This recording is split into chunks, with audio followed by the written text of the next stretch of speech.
And before I bring in Taylor, let me refresh and see if we're still green. We are. We're still green. So let's see if and when.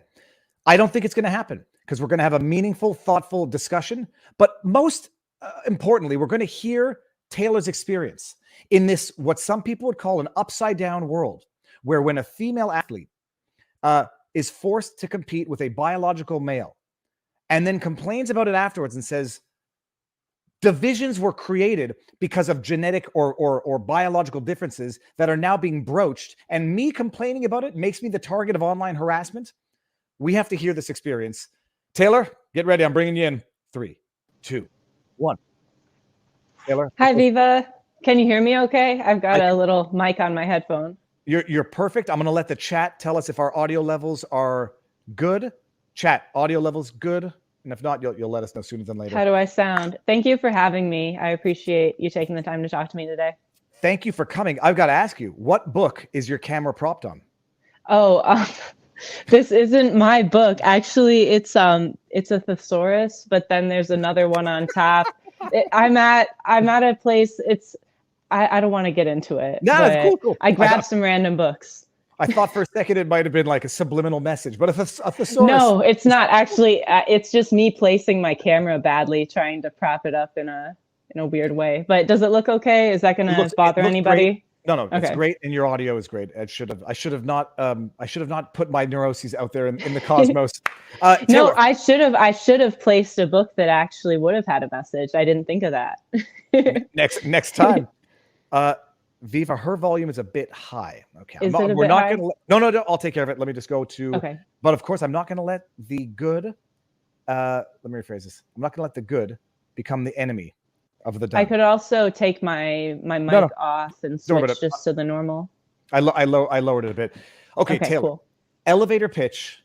For those who may not know, but I suspect most will because I tweeted it out. They might know your story, but the 30,000-foot elevator pitch before we get into the beginning to get to the present. Who are you? I am Taylor Silverman. I'm a skateboarder. I sometimes compete at an AM level. I just skateboard for fun, but over the past several years, I found that it's brought me a lot of opportunities to travel, to do contests, and to even have different jobs and make money. So yeah, I really love skateboarding. If I may ask, and I know it's impolite, but I'm going to do it anyhow because it's relevant. How old are you? I'm 27 years old. I'm not offended at all. Everybody already knows this, but I'm very old for a skateboarder.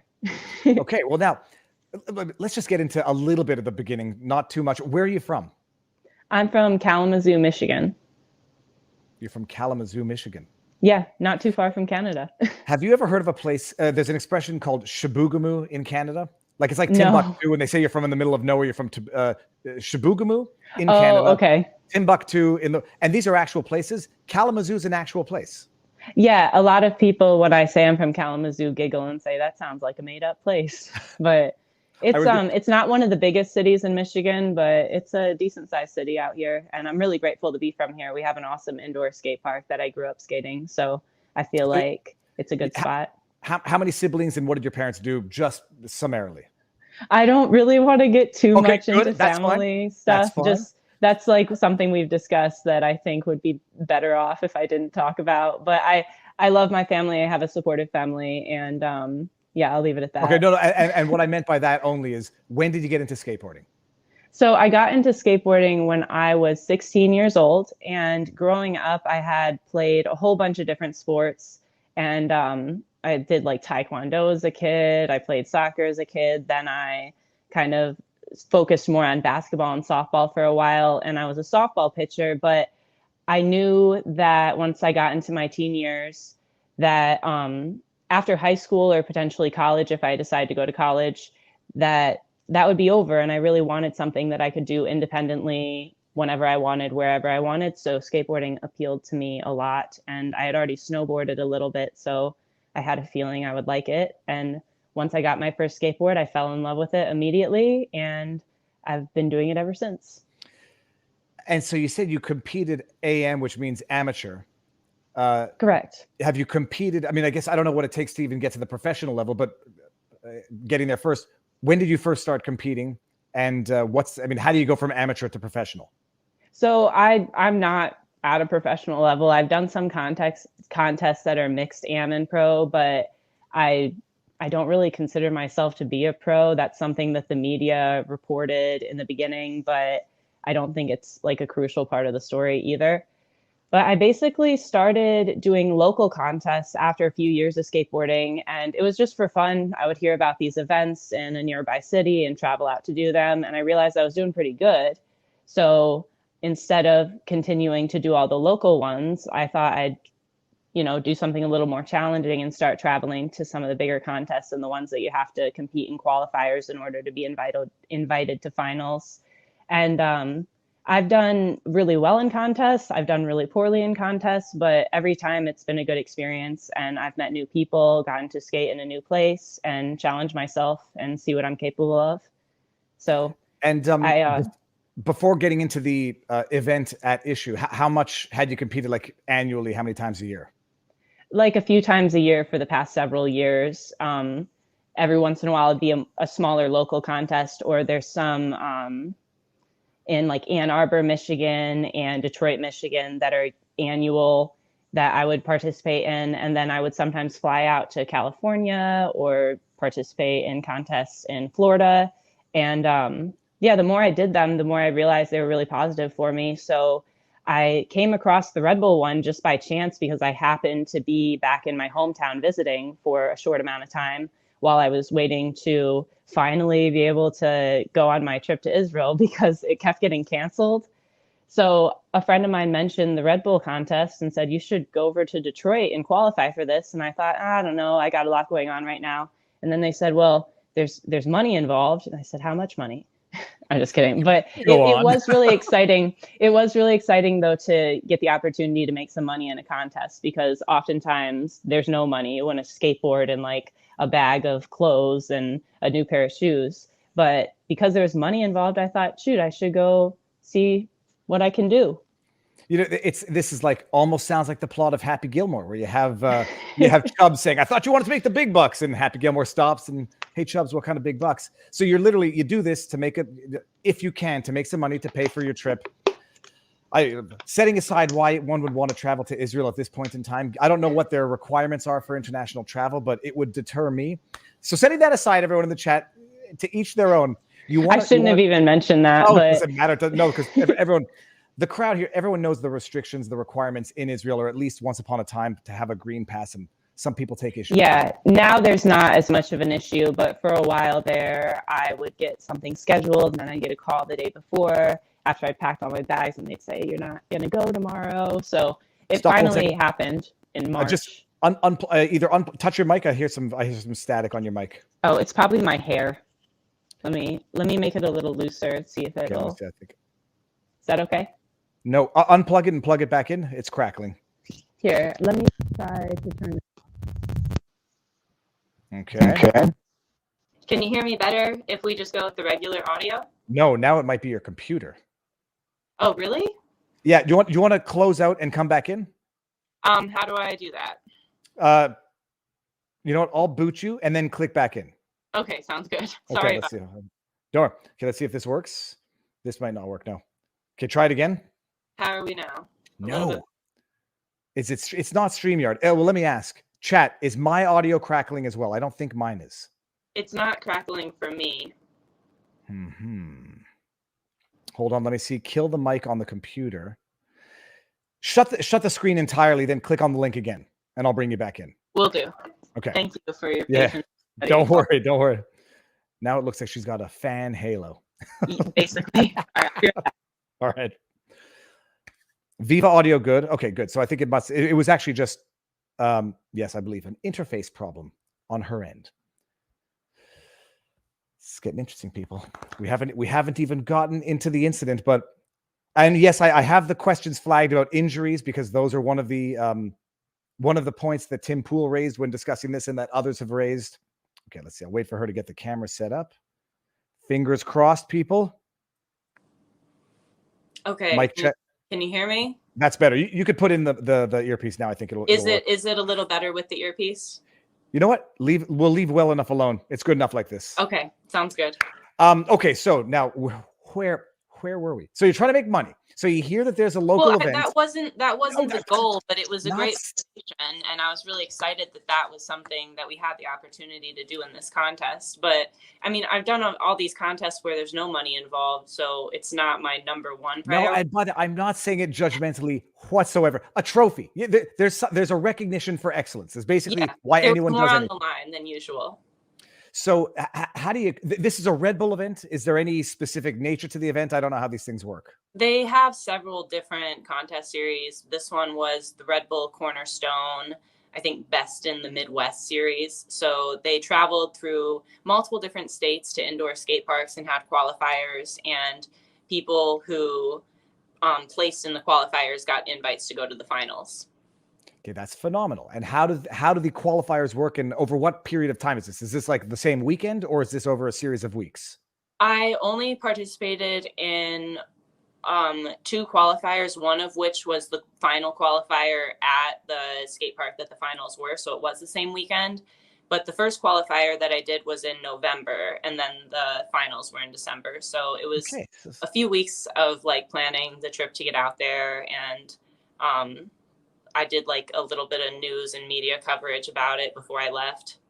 Yeah, as you should. It's amazing. So this is an investment of time, energy. You do the November qualifiers. How do you finish? Is it the winner of the qualifiers that makes it in, or like the top 3? It's top 3, but the qualifiers that I participated in, there were only, this was at Modern Skate Park in Detroit. There were only 2 of us who even competed because there were 4 signed up. One of the girls, unfortunately, was injured in warm-ups, and then the other girl didn't even show up after signing up. So it was just 2 of us. I placed first, and then I went on to do the Lincoln, Nebraska qualifier where there were more girls. I think there was like somewhere between like 10 and 12 of us in that qualifier. I'm not sure, but I placed first in that one as well. Okay. And is it, it's not a race, right? So there is a discretionary judging element to the competition. Right. And skateboarding, it's hard to judge, and there's a lot of different factors that go into it. And depending on what contest you're at and who's judging you, the outcome could be very different. But they go by, your trick selection, your consistency, your style, a lot of different factors. It's different than other sports in the sense that you're not trying to go the fastest or get the most points in a game. It's kind of subjective. But I mean, depending on who's judging, different people could win. It could go different ways. And honestly, at a contest where you're only skating for a couple minutes and showcasing what you can do, the best skater might not land all their tricks, and they might not even place. And somebody who's an underdog might have a really good run and get the best scores. That's what's really fun about the contest, is you never really know what's going to happen. But in this instance, I was pretty certain that I was competing for second place in the finals. And it took away the fun of it a lot. So, well, and we're going to get into 2 aspects of this. One of which is, why did you wait so long before saying anything? The other aspect is, in the qualifiers, the individual who beat you, or the individual at issue, is Lillian Gallagher. Had you ever heard of Lillian before the event? No, I had no idea who Lillian was until I arrived at the finals. And so in the qualifiers, the one where there were 11 or 12 participants, Lillian was not one of those participants. No, that was Lillian did, I think, 2 different qualifiers, but they were in different states prior to the finals. I'm not sure if Lillian hadn't arrived yet for the qualifiers or just decided to sit that one out, but it was the day of the finals that I was made aware that Lillian would be competing with us. Interesting.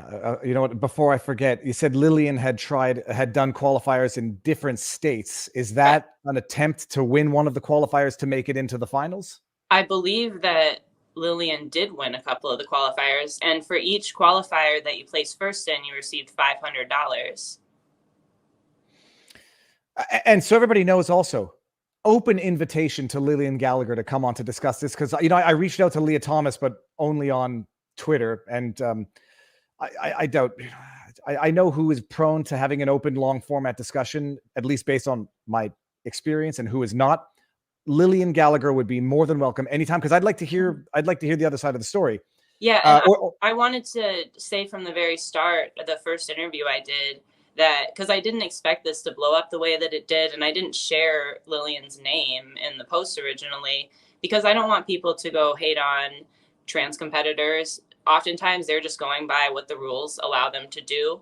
And I have no idea what it would feel like to be in that position or have people encouraging you to do it. So I think that the group that should be held responsible are the contest organizers like Red Bull and like the NCAA, like the Olympic committee that organizes the Olympics rules. So I hope that people can focus on the bigger issue and not take this out on individuals. And there's a comment in the chat, which I did not know the individual's, what do they call it? The dead name, the original name. I'm not getting into these games. If an individual wants me to call them by a name, that's fine with me. If they want to get into that, I think that transgender people should be respected, and this is just an issue of fairness in sports. And also, I mean, in my own view, there's a difference between a name is someone's subjective identification, regardless. You know, someone saying this is my name, fine. Someone compelling me to conjugate and say certain words, then it gets a little different. But setting that aside, so Lily was not in any of the what are they called? The words, not trials, but qualifiers that you were in. When you first discover this, the day of the finals, how do you know that Lillian is a transgender athlete at this point? Is it everyone knows? Well, I mean, I could tell. And then I didn't want to speak up about it until I knew for sure that Lillian was out. I didn't want to like out somebody. I felt really weird about that, but it had been posted on social media as something that Lillian was proud of. So I didn't think that I would be, giving away anybody's secret or, causing them harm in that sense. But yeah, I mean, I don't want to be rude. I don't want to even get into it, but I could tell. Okay. The question is also, at what point did you know what level of the process this individual was in? Like, was it recent? Was it from childhood? How did you know the details of the stage of this individual for the purposes of determining your own reaction to it? Well, I had just looked at the social media page briefly to make sure that this wasn't a secret before I said anything or before I reached out to Red Bull. But based on the social media, it seemed as though the transition was within the last few years. And you're how old at this time? This is December 2021. At this time, I was 26. I'm now 27. And do you know how old Lillian was or is? I don't remember exactly, but I think like 29 or 30. So just a few years older than me. But I'm not exact. I just know that a few years older. So give or take it, it's just so people can understand the broad. The details might be off by a year or two, but not by a decade or two. Yeah, I'm younger than this person, and that was something a lot of people were like criticizing, that you're old and you're washed up and like you shouldn't even be in this. And I was thinking, the person I'm referring to is older than me. We're going to get into those reactions because I'm not pulling them up because I don't want to put anyone on blast, but we all know the types of responses you got. We're going to get into them. Day of the event, what happens? You discover this, and what's the mood like, not just in your own mind, but among the other, I'll say, biological female athletes, for lack of a better way of qualifying it. What's the mood among the competitors? Just silence and just go through the motions, and too uncomfortable to say anything. I had a few people come to me because throughout the contest, throughout our runs, I had some friends there who were saying like they're just being supportive, and they're saying, I think that you won anyway. And I was thinking, no, I'm pretty sure I already know who's on what podium. And I think even if we got the exact same scores, I would still be placed in second, similar to how we saw when Riley Gaines and Leah Thomas tied, and they gave Leah the trophy and told Riley to shut up and step aside. And then she actually went on the news and spoke up about it. But that was just something that I had kind of accepted was going to be the outcome of that day. And I was trying to focus on the positive things going on in my life. I was way too uncomfortable to say anything, and I was worried about what the response could be if I did. But I also, it's just a shocking thing. You don't prepare for that. You don't think about what you would do in that situation. So I had no idea that was going to happen that day. And I thought, just be a good sport, do your best, have fun, enjoy the event, and then deal with it later. I don't want to harp too much on the day of, but I've got to know, like, the event occurs, people, you say, are silent, sort of uncomfortable, but no one dares say anything. Lillian wins the competition. Is there an after party? Do people hang out, or is it sort of, here's your trophy, here's your check, and everyone goes their own separate ways? So Lillian won the competition along with Best Trick, which was another $1,000. And I think that there were some after parties, but the contest actually occurred during Hanukkah. So I was not going to any parties. I was going back to the house I had rented to do Hanukkah stuff. I'm just going to say here, someone says, Viva and Taylor look like they are brother and sister. Is it true? Well, we're both Jewish, so I guess we share some ancestry. Related. Yeah, we're like cousins or something. Your great-great-great-great-great-grandfather Moses was mine. It was amazing. Probably something like that. So you take off, you're not there. You don't know if the overall after party or, the celebrations are everyone's cheery, supportive, or people are bitter and take off. Even when this happened, I cheered. And it was because that's how I act at a contest. Whether I agree with the outcome or not, it's just part of how I was raised and being a good sportsman. And it took me thinking about it afterwards to realize that this is unfair and this shouldn't be something that I just go along with and stay silent about and clap for everybody because that's how you act at a contest. But yeah, people just cheer and go along with it. It's like everybody, I'm sure some people agree with it too, or think that it's fair, but there's a lot of people who recognize it's unfair, but they don't want to stir the pot. They just want to go on with their day, and they don't really consider the people who are being negatively impacted by it. And I even put aside myself to try to be nice. And I wish that I hadn't done that. That's the one thing I regret, is not speaking up about this sooner. But I'm glad that I did now. And I'm just going to go forward and continue to do the right thing and use my voice now. Okay. And so this is one of the things that you're faulted for. This occurred in December 2021. You don't share your message to the organizer at Red Bull until, what is it? Is it May 2022? I'm trying to think when the date I actually reached out to them was, because I reached out to them like the month prior to me sharing it. And no answer. It was in like April that I reached out to them, but I don't have the dates all in front of me.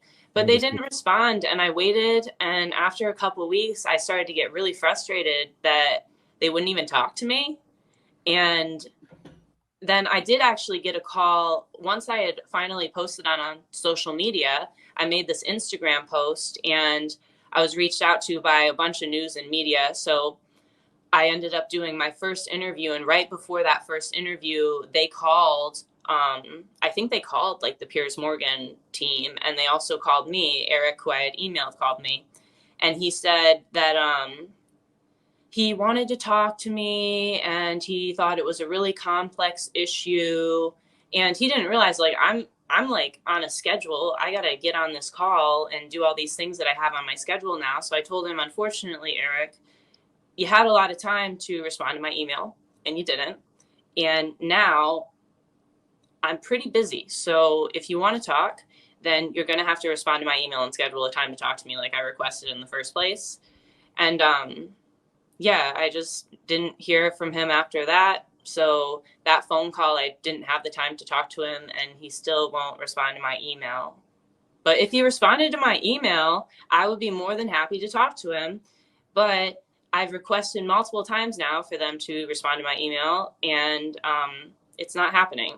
So you reached out to them before making your post public. And if I may, I mean, I know you've read it, you've heard it. I'll just read it real quick. I can't share the screen. It's Erich, like a German Erich with a CH. Hope all is well with you. This is your concern. You write contest concern to Eric at Red Bull.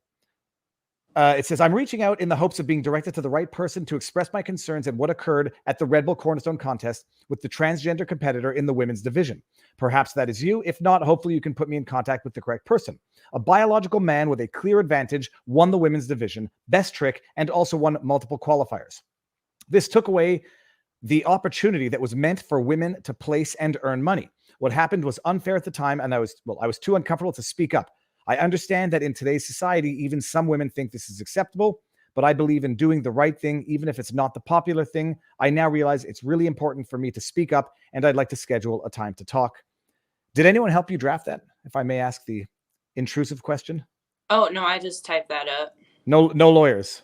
No, I wrote that myself. Not bad, not bad. Well, I wanted to just be straight up with them, and I wanted to be polite about it because I think that it's probably a difficult situation for them to handle and know what to do. And I was hoping that hearing my perspective on it might help them to know how to handle it better and come up with a better solution that's not going to negatively impact the female athletes. But instead, they ignored me. And then when does the second one come into effect? Where you write, this is your post on your social media. The post to explain to people.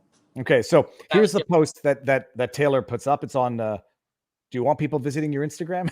Oh yeah, that's fine. People Taylor already Instagram. Taylor May Silverman. My name is Taylor Silverman. I am a female athlete. I have been skateboarding for 11 years and competing for several years. I have been in 3 different contests with trans women, 2 of which I placed second. At the last contest series I did for Red Bull, I placed second. The trans competitor who won took $1,000 in qualifiers, $3,000 in finals, and $1,000 in best trick. This totaled to $5,000 of the prize money meant for the female athletes. I took $1,000 in qualifiers, $1,750 for second place, so $2,750 in total. The girl who took third received $750. The girl who deserved $1,000 for best trick took nothing, along with whomever would have placed third. I deserve to place first, be acknowledged for my win, and get paid. I reached out to Red Bull and was ignored. I am sick of being bullied into silence. Now, I know how people are going to react to that. The people who are going to react offendedly to that post are going to take issue with your use of the word girl and female. But we'll get there in a bit. But just tell me, the obvious. What was the response? What was the shitstorm that kicked off after that? And did you ever foresee it happening? Well, the initial response in the first couple hours was pretty bad because it was just the group of followers that I already had. When I posted, I had about like 4,000 followers, just people in the skate community, people I had met traveling, people who liked the videos I posted, who I didn't know. And I didn't know what to expect. I knew that there were a lot of people who were going to support me in silence because they didn't want to deal with the backlash that I was definitely going to receive. But the hate comments were all, for the most part, very similar. Like, you're transphobic, you're a bigot, but like some of them got really dark, like you should hurt yourself and stuff like that. But the worst part of it, the most shocking part of it, was the anti-Semitism. And especially the anti-Semitism from people who I knew and had been nothing but kind to for years. And they didn't have anything to defend their stance. So they just went after me for being Jewish. And look, I hate it. It's the internet. It happens. The second a Jewish person talks about money on the interwebs, you know where it's going. And look, I don't know how long you had been on the interwebs for when this happened, but you know it. I was already receiving anti-Semitic direct messages and comments on a pretty regular basis just for being a Jew existing on Instagram. And I love Israel. I was spending time in Israel, so you get more if you're over there. And I knew before I posted this, especially considering the fact that there was money involved, that this could put a huge target on my back for anti-Semitism. I had no way of knowing how big of a story it would become or how severe that would get. Like, if you look at different posts on my Instagram, especially ones of me in Israel or like at the Western Wall or the Dead Sea, the comments are nasty. And it's very disappointing. Yeah. Don't look at the chat. People think that like we have a ideologically aligned or unanimous chat. I see the comments in the chat. It's the internet. Don't look, Taylor. Don't look at it. People can say what they want to say.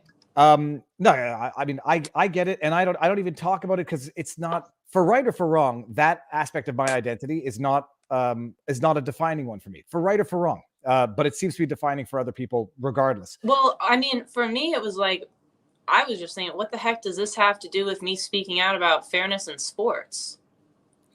I love shekels too. This is a joke though, because the person is supporting the channel at the same time. Sorry. Well played, sir.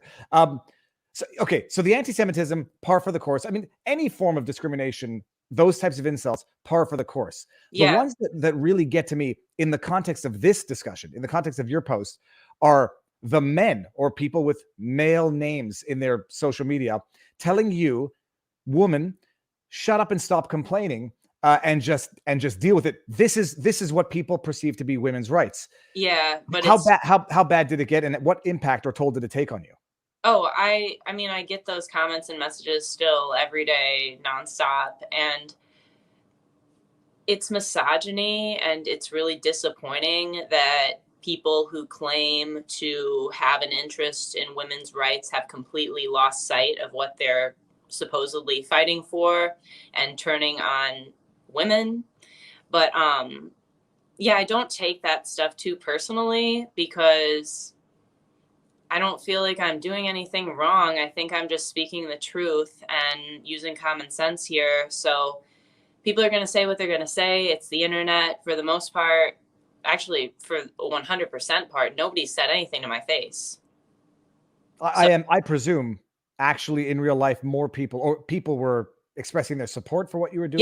Yeah. People come up to me and were supporting me. Like, people have actually, I don't want this to happen, but like, people have recognized me places and they like are patting me on the back and trying to shake my hand and stuff. And it's kind of shocking because I don't feel like I've done anything that amazing. I just spoke up about something very obvious. And I wish that it wasn't seen as a heroic thing to just say the truth.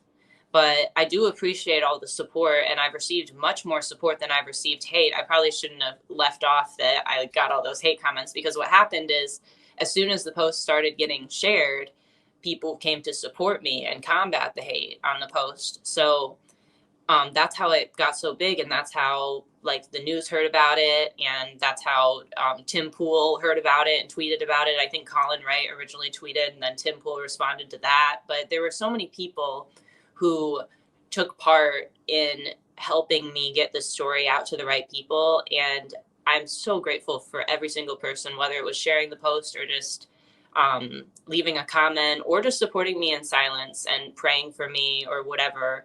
All of it means a lot to me.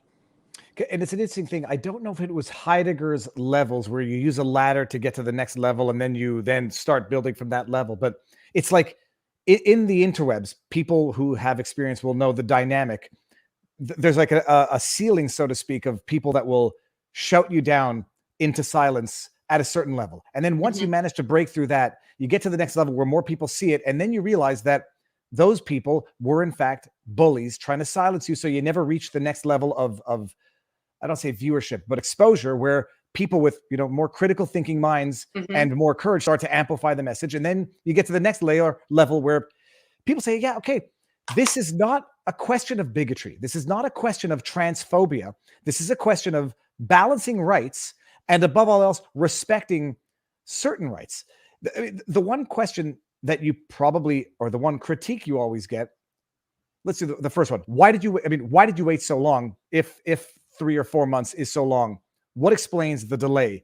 Are you stewing in your loss, getting angry, and you feel the need to lash out? Or, I know the rest of that question. What took you that long, that period of time to come forward? I don't think it was as much anger as it was fear of what this could mean for the next generation of female athletes, because I recognized that I was not the first person who was impacted by a situation like this. This is happening in a lot of sports. And this is something I've seen happening in skateboarding for a long time. And it's getting to a point where more and more people are losing really big opportunities because of it. So I felt like guilty that I wasn't saying anything, knowing that being in the second place position and being in a contest where there was money involved and being a skater who didn't have as much to lose. I'm not this high level professional who's going to lose all my big sponsors the moment I say something, because I don't have those sponsors. I'm just competing and doing this for fun and working to get to these contests on my own. So I felt really guilty not saying anything. And I also recognize that I'm 27 years old. So somebody who's at the start of their skateboarding career or younger than me might not want to risk being blacklisted or not being allowed to compete anymore. But for me, it's like, I'll still skateboard regardless. And I probably won't be doing any Red Bull contests, but I know I'm welcome at a lot of other contests. So I'm sure that once I hear about a contest in whatever area I'm in, I'll sign right up and have a good time again doing that. But I just felt like somebody had to say something. And it was very difficult for me to stay silent, because I'm the type of person that if I see something that I think is unjust, I genuinely believe that you need to speak up, especially when everybody else is going along with it, even though a lot of people recognize it's not right. So it was just out of fear. I knew that there would be consequences, and I knew that it could put a target on my back for anti-Semitism, like I said before. But I also started to feel like my fear of potentially having to explain this to my own kids one day, if I am lucky enough to have a family, was a lot larger than my fear of people running a smear campaign on the internet about me when I knew that it wasn't true. I'm good. I'm telling everyone I'm going to get to these super chats in a bit. I just want to get through the bulk of this. You said you didn't lose sponsors because you didn't have sponsors. Yeah. Okay. And that was one of the questions I had. I was watching some other people's analyses of your posts, and people like, oh, you know, some people say she doesn't follow. She seems to be sponsored by Dickies or whatever. It's like, I don't think so. I don't. There's all sorts of conspiracy theory videos about me. It's good. You know, I've had a few small sponsors over the years, but at the point that I did this contest, I was just skating and doing my thing. I'm bringing up Britt Corbier's chat, not because it's a $50 chat. I've got all the other ones on Star, and I'm going to get to them just because this was the next question I was going to ask you. I'm glad to see young women taking a stand to protect the things, places that the quote old guard fought for them to have and enjoy. That said, as a dude, I have no dog in this fight. If women do not stand up for themselves, I will not do it for them. That was exactly my next question.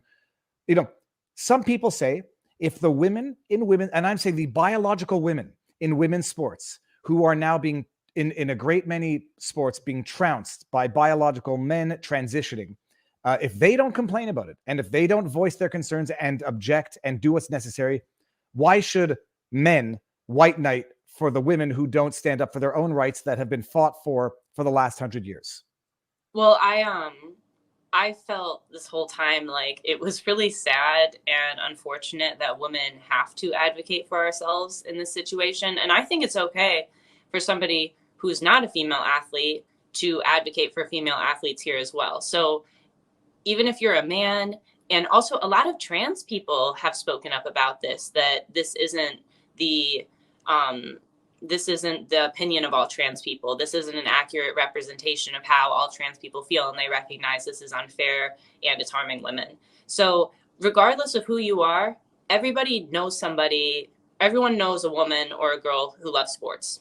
So speak up regardless. But I do agree, and in a sense, that women have to speak up for ourselves too, because it's scary. But I heard in this time that I was thinking like what to do, I remember hearing videos where Joe Rogan and like Ben Shapiro would say that. They would say women need to say something because nobody else is going to do anything if you don't say how you feel, if you don't speak up for yourself. So hearing that really helped me to go ahead and do it. But it is scary, especially when you look at what's happened to my social media. It does receive backlash. And I think that depending on how big a certain story gets, it may be better or worse. But in my case, it was a pretty extreme case of it. But I want people to know that I've received way more support than I have hate. And all the hate is on the internet, which isn't affecting my real life at all. I've only received more opportunities and made good connections because of this. So speak up. Don't be afraid. I know it's scary. And it's something that I'm very sad to say women do have to advocate for themselves doing, because women do have to advocate for themselves in order to make a difference here. But yeah, nobody else is going to do it for us. So we're more likely to get support if we use our voices. And Kevin Saunders says we all have a dog in this fight, and to some extent, I'm a male. I've got two girls, two daughters. Parents matter here a lot. Well, I mean, I have let me just get rid of this chat. I have a theory also that this is also about not in a way about protecting the trans at all. This is a question of balancing every interest so that there isn't a backlash against another demographic because of what people perceive to be an oppression of another. And so balancing this is not a question of saying you're a bigot if you don't think biological males should compete in biological female sports. It's also about ensuring cohesion, because what will happen when you get the Leah Thomas stories, the Ohio track stories, you're going to get people getting angry at a demographic, a minority demographic in society, which is itself not good. It's not a question of protecting the trans community, but it's a question of establishing, common sense rules that are going to prevent a large swath of people from getting angry at what they feel to be the tyranny of the minority that actually basically trounces women's rights at large. Have you ever spoken with Lillian after this or during, before, after? Any interaction? I didn't, because like I said before, I didn't think this was something that is Lillian's fault. I think this is something that is Red Bull's fault. And that's why I reached out to Red Bull privately. And but so other than that, like Lillian has never reached out to you or vice versa since this all hit front page news? No, before I even spoke up about this, I had shared posts that made my stance very clear on my Instagram story, including art activism, specifically highlighting the Leah Thomas situation. So I'm pretty sure that Lillian had dipped off my page when I was doing that. Okay, now I'm going to read some super chats before we get into one other question. If you're a man but a father of a little girl, you do have a dog in that fight. Mm-hmm. Agreed. And there's going to be a bunch of these. Ask her how many injuries she's had. Damn it, that wasn't the one I wanted to bring up. How many injuries have you had? Luckily, I've had most of my injuries have been pretty minor. I have broken several bones. And some of this stuff hasn't even been skateboarding, but I've broken several of my fingers, my wrist. I actually had a finger that got almost ripped off that I had to get emergency surgery to have reattached. I have split my chin, which every skater has split their chin. I've broken my nose a couple of times, and I have done all the ankle rolls. I've broken some ribs, which is always awful. I've done it in the front and the back. Okay, this is actually sounding like a lot now that I'm saying it all out loud, but yeah, I swear it is. When the finger that you put a splint on it, it's not that big of a deal. I've only had a couple of surgeries. All right, this is sounding bad, but I had one of the ones that was most difficult for me to get through was I had a MCL sprain, and luckily it was just a sprain. I was very worried that I had a tear or a meniscus tear, but I had to just take a couple months off. I was in the gym every day. I was working with a doctor who was really good, and but my worst injuries have been not skateboarding, just doing stupid stuff as a teenager. Like one time I split my head open on a diving board because I wanted to try to do a backflip for my friends. So injuries haven't deterred me from continuing to skateboard, because skateboarding is weird. You think a lot of people would not do something that they know they're going to get hurt doing sometimes, but when you love it, it's just part of it. And the older I've gotten, the more I take care of my body, the more I have learned to, train to help myself to prevent injuries, to eat right. I do yoga. I have a chiropractor now. There's a lot of effort that goes into staying healthy while I do this, because I know it is not the safest of sports. Also, the other one is I've had a couple of very minor concussions, and I wear a helmet because I have known people who have suffered from traumatic brain injuries, and I think that it's best to wear a helmet. Some people hate on it, but it's better to have it when you need it than to wish that you were wearing it when you're hurt out. A helmet is a non-starter. The idea, anyone who's ever seen someone smack their unprotected noggin on the ground and the sound it makes, the wet sopping sound, you'll never not wear a helmet again. Yeah.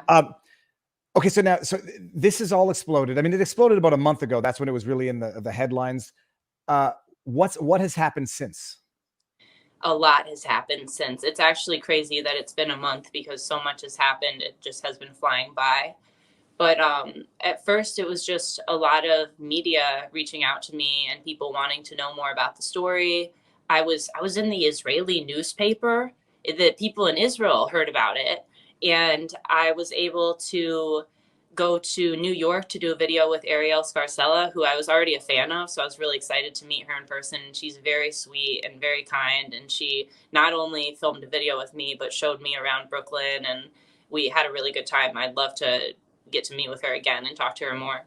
But I also went to out to Timcast, and I did some videos. I did an interview and a vlog. I was on the members only IRL.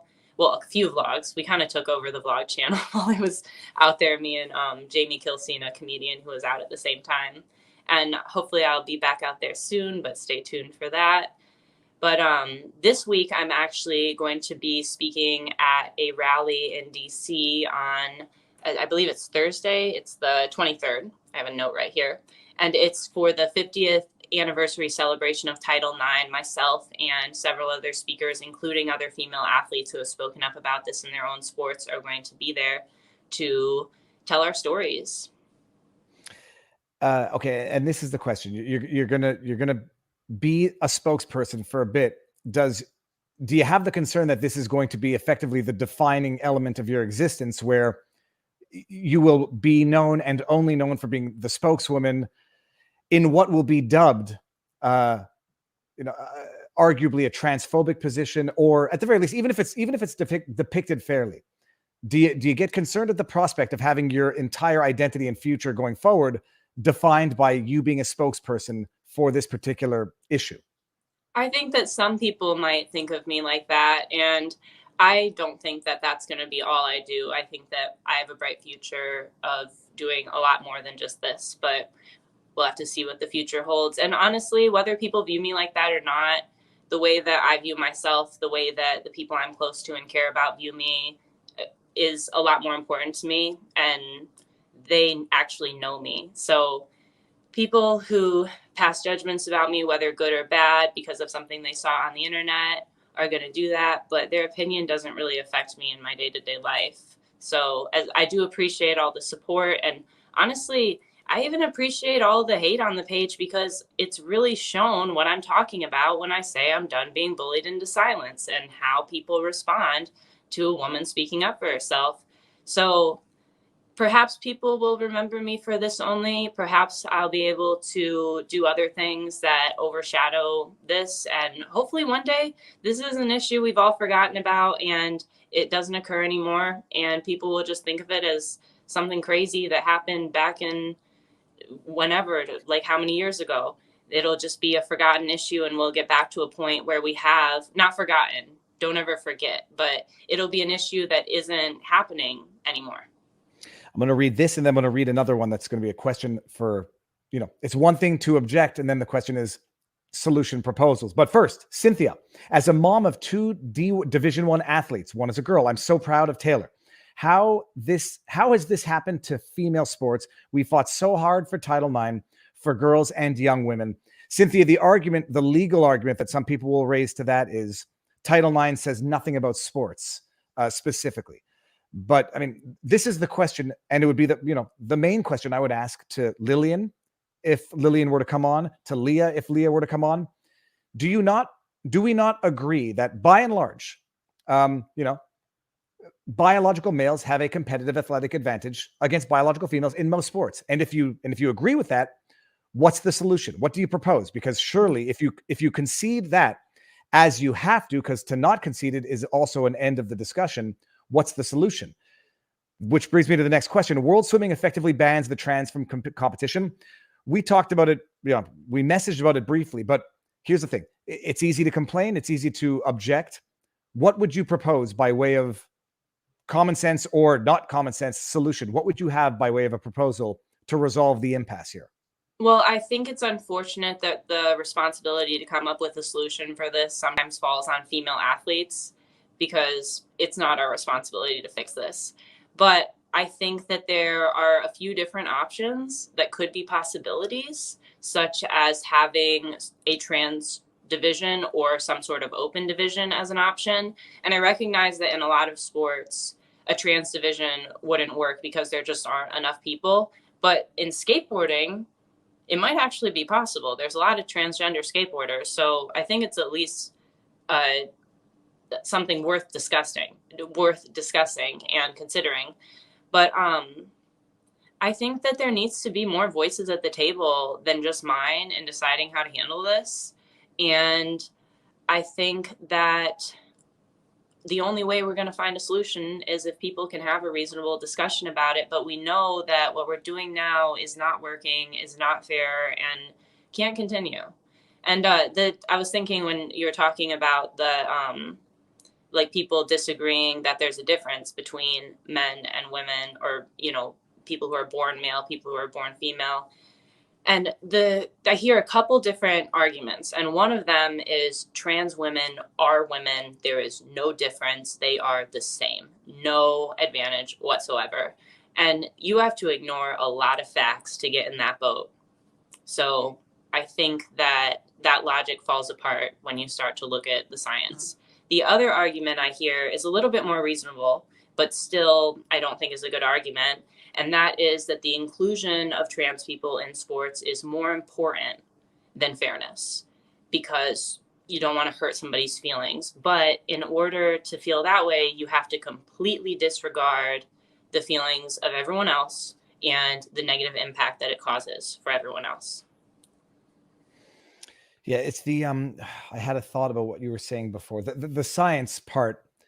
I mean, it's this is what sometimes leads to troll type discourse on the internet, where they say, yeah, it's not true that men are better than women at all sports. I mean, look at ultra marathons, look at gymnastics, look at target shooting. Mm-hmm. And this is, look at, and there are even exceptions in sports where there are women who do outperform the men, but we shouldn't be making the rules off the exceptions. We should make the rules off the science. Yeah, no, and I just lost my thought again. No, it was the idea of weight classes.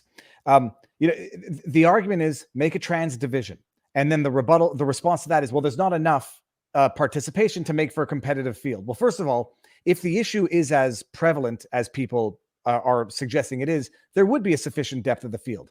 But for anybody who's ever competed in sports, it's not always the case that in your respective class, there's going to be a depth of competition. That's actually something that female skateboarders have struggled with over the last decade plus. There's been times I go to a contest and there's not enough women for a division, and I get thrown in with the men. So it's like we finally actually are at a place where we have enough people to even have real women's divisions, and now we're having this happen. So hopefully if we can start something like a trans division, perhaps it won't be the biggest event the first time, but if it works, hopefully it could grow. I think it's at least worth trying. I would have only added to that, like I used to do not competitive, but high school wrestling. And with the 100-pound weight class, there was always like only 3 or 4 people. People would want to lose as much weight as possible to get into the 100-pound weight class, because the depth of competition was a little bit shallower. Yep. You did have the 100 pound. They said, okay, do you want to wrestle up? And everyone, the person wrestling up would not have any say in it. The person who had to wrestle up would say, do you want to? Yeah, I'll take my chances at 115. But what you never had was bringing down the 115 to 100 and saying 100, shut up, you got to deal with it, because it was, the advantage was obvious, which is why there were classes drawn up in the first place. Hold on. Let's get this one here. Should athletics be divided by age, size, weight, skill instead of gender, sex? The answer there would be that would still be unfair, because a 115-pound male in virtually every sport will dominate a 115-pound female. It's just the nature of muscle, mass, bones, center of mass, etc. In skating, by the way, Taylor, there's been a lot of analyses as to the distinctions between biological females, biological males in the sport of skateboarding. Are you comfortable explaining what those differences are?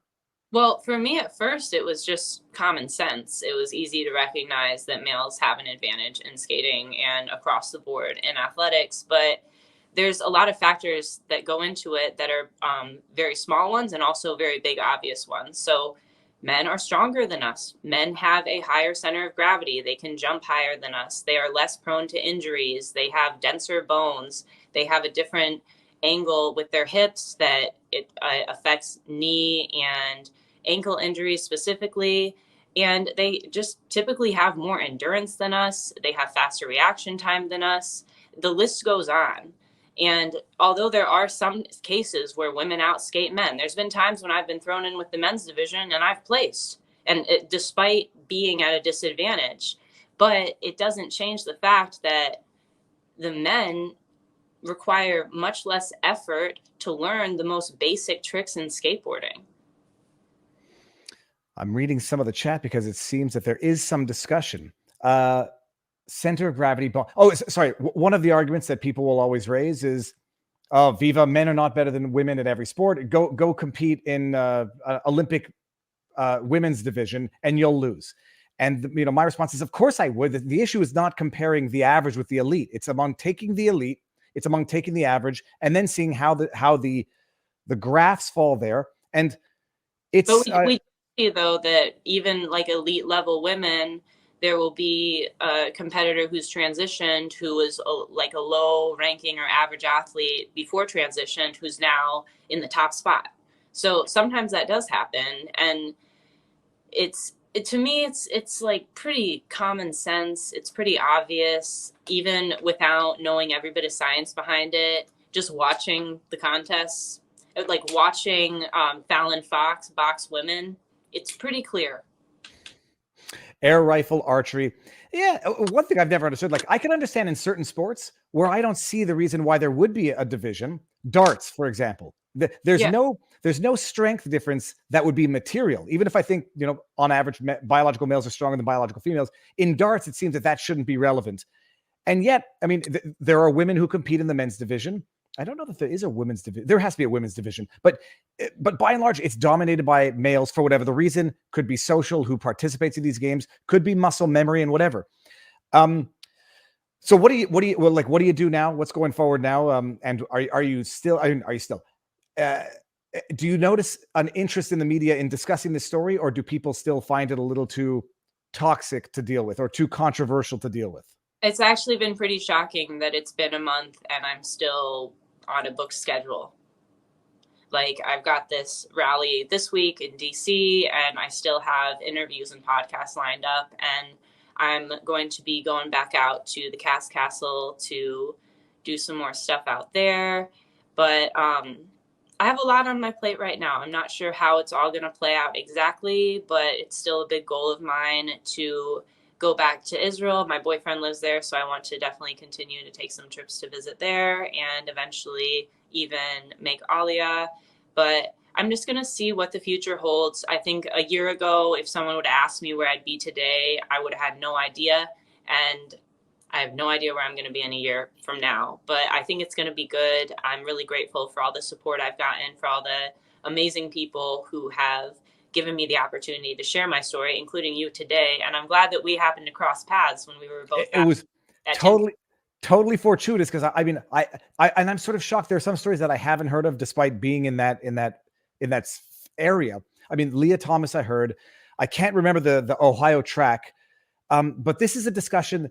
It has to be had. Period. Mm-hmm. And it's not a question of excluding anyone from the discussion. It's just, I could predict who will agree to sit down and have a discussion and who will avoid.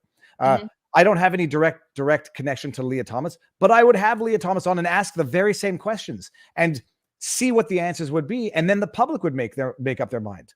Yeah, I'm open to talking to people who disagree with me too. I've actually done some interviews that at the end of it, they kind of suggested they weren't going to use them because they didn't get the type of answers they were hoping for. So some people have criticized me saying, well, you only speak to this side of the argument, but I'm talking to a lot of different people. Not everybody will post it, and not everybody's willing to talk to me in the first place. But I am willing to talk to people who disagree. I'd be more than willing to talk to Red Bull if they would respond by email, which they still haven't responded to. But yeah, like yourself, you can kind of tell who's going to be willing to have a conversation with you. But I'm open to it because I'm pretty firm on my stance. I know what I'm doing is right, and things that I'm saying are true. And when you have that on your side, it gives you a lot of confidence. Oh, and you get, I mean, the more people say this, I can't believe how much time people are discussing all of this nonsense about simple biology. And that is bottom line, what it's about. And then my personal perspective on this is that everyone is free to do what they want with their own bodies as a consenting adult in full awareness of fact and law. Where it becomes the issue is someone who says, I decide for my own personal needs, I decide I need to transition from biological male to female, in as much as it's medically, scientifically even possible. More power to you. Yeah, I think that's very brave, and people who do that should be supported. Exactly. But then where it becomes an issue is someone saying, you, Leah Thomas, as a biological female, have to live through the consequences of my decision to do what I want to do with my body, and then using those biological, I'm not calling it an advantage because I don't think men have a biological advantage, but I would call it a leg up. Maybe I would call it an advantage. Well, we're different. Men and women are different. Female bodies and male bodies are different, and male bodies are better at athletics, and we see that across the board in almost every sport, especially skateboarding. If you just watch skateboarding, you can tell. I saw some science breaking it down that men have a higher upper body center of mass, so it makes it easier to maneuver the skateboard. Women have a center of mass that's lower to the hips, makes it harder to maneuver. I've seen all this. I've been reading the science, but I'm not a scientist or a biologist. But it's the idea that someone says, this is what I believe I have to do with my own being in order to be fulfilled in life. More power to you. But now I have a biological, and an individual who's 27 or 25 has had their entire life to build up testosterone, muscle mass, bone density, and then says, I'm 3 years into a transitioning process. You now, an entire half of the world that has fought for equal rights, have to live with the consequences of my decisions for my own body. That's not how freedom works, and that's not how freedom of choice works, in my humble view. But maybe there are compelling arguments to say that a 25-year-old individual born biological male transitions to female has the right to compete in female sports, as though there is no biological difference that justified the creation of the divisions in the first place. Yeah, and I searched for the other side of this. I searched for videos and articles of people discussing their views who thought this was fair, and I couldn't find anything that was that convincing. I talked about the two main things, which is trans women are women and there's no difference, which I think is dangerous ideology, because trans women are trans women, and that's okay, and that should be respected. But when it comes to biology, there are some pretty major differences. And then the other one being that, being nice and being inclusive is more important, but it really just pushes women aside and silences us and says that our thoughts and our feelings don't matter. And it's pretty shocking how many women are on boat with the whole trans women are women, and it's fair to have trans women in our contests despite them being born male and having these advantages. But I think that a lot of people have kind of lost sight of what they're fighting for regarding women's equality and rights. And I wish people could just use a little bit of common sense here and realize that it's not about being hateful. It's not about making an attack on the trans community. This is just about fairness in sports. And the goal here is not to exclude trans people from sports or that trans people can't participate in athletics. It's to come up with a better solution than what we're doing now, because what we're doing now, we gave it a try. It doesn't work, especially in contact sports. I feel like we need to put an end to this, because because in contact sports, women get hurt, like with the boxing situation. And women, like the next generation of girls who are going to come up and be taught that this is how women's sports are, this is going to impact their mental health, because sports are so crucial in learning team building skills and learning social skills and building confidence. And so many women benefit from that growing up. And if girls feel like they shouldn't even come, they shouldn't even try out, if they do their best, there's no way that they can earn the spot that they deserved or be recognized for their success, then it's gonna harm women in more ways than one. And I don't want to see what could happen if we don't put an end to this now. All right. With that said, Taylor, is there anything I forgot to ask that you want to mention before we go? And by the way, everyone in the chat, stick around. I'm gonna continue going. Ordinarily, I'd ended and we'd say our proper goodbyes, but I'm gonna read some super chats and pull up a few articles. But Taylor, have I forgotten anything? Is there anything you want to mention? Well, the one thing I would say is use your voice. Don't be afraid to speak up about this. I know it's really scary. I know it feels like there could be bad consequences, and you might receive some backlash online if you're sharing it online, but even just making this topic less taboo to talk about it with your friends, talk about it with your family, ask the women in your life how they feel about it, because raising awareness is the first step to creating change. So use your voice. You got one, use it. Awesome. Taylor, we'll be in touch. I'll call you afterwards and we'll talk after this, but I'm going to keep going until I have to go pick up a kid at school. Taylor, okay. Thank you very much for doing this. It was fantastic. And I'm going to say it again before we leave, and I'll say it later. Liam Gallagher is the lead singer from Oasis. Lillian Gallagher, anytime. Leah Thomas, anytime. I would love to hear the perspective from the other side of this, and share it, and maybe we can all learn, and maybe I dare say people could understand the concerns of the other and come to some mutually acceptable and, above all else, fair resolution. Taylor, keep it on and keep on doing God's work, and we'll talk soon. Thanks again for having me. I really appreciate it. It was a good time talking to you. Thank you for coming. We'll see you soon. Bye-bye.